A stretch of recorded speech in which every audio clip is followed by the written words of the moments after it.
Good morning. Inga reo, inga mana, inga Howick. Tēnā koutou, tēnā koutou, tēnā koutou katoa.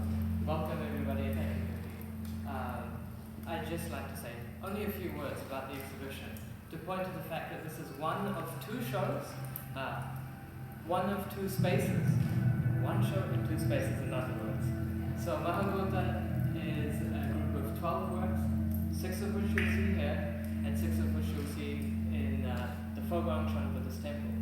And what, for me, makes it all the more appropriate is the fact that Tiffany's practice, ever since I've met her way back in 2009, 10, 8, around that time, I've been interested in the idea of religiosity and sacredness in contemporary practice, and have been following Tiffany's work for a while and have collaborated with her as a performer, as an Indian classical musician. And I took this opportunity to show her work because this is the last curated show in what was once a sacred space. And also we've got quite a good connection with the Howick Buddhist temple.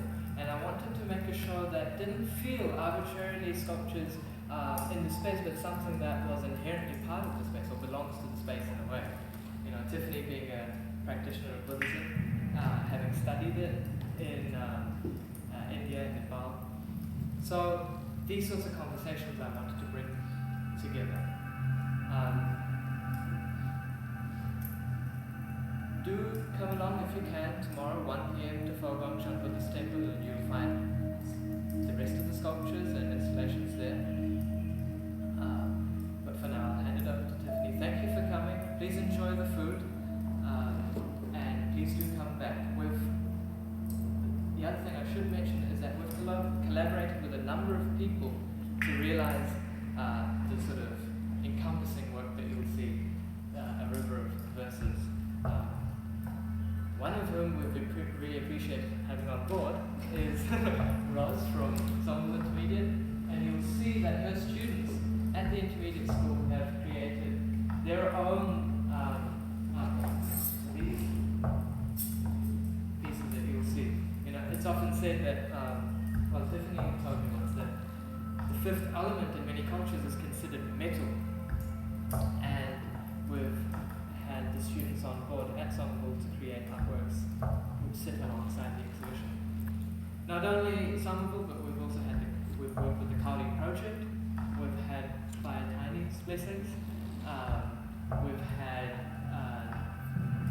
a number of individuals who've just happened upon the site and contributed as well. So we thank all of those people, but also we see them as not only people who have helped us, but collaborators in a way to realize the show. I would like to thank the sound maker and the filmmaker, Robert George and Stephen Berry. And I'll hand it over to you. Thank you.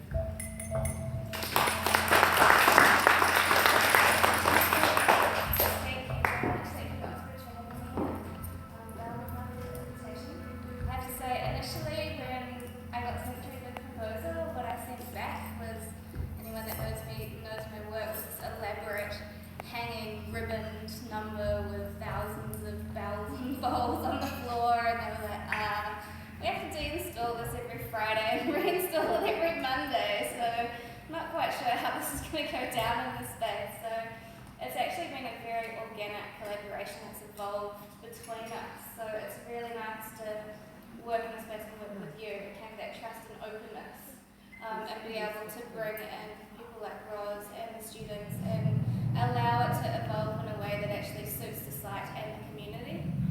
So that's been really important, and I think that new tangible flow of the work has really influenced it in a lot of ways. And from what we initially came up with to what's been realised has kind of in its own way taken on its own life force.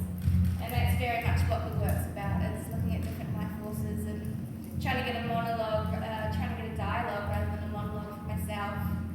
From what different people feel about the role of the elements in contemporary society when we're faced with a lot of political and environmental crisis in this country at the moment. So it's really trying to pull on that from a diverse way that prioritises different voices and different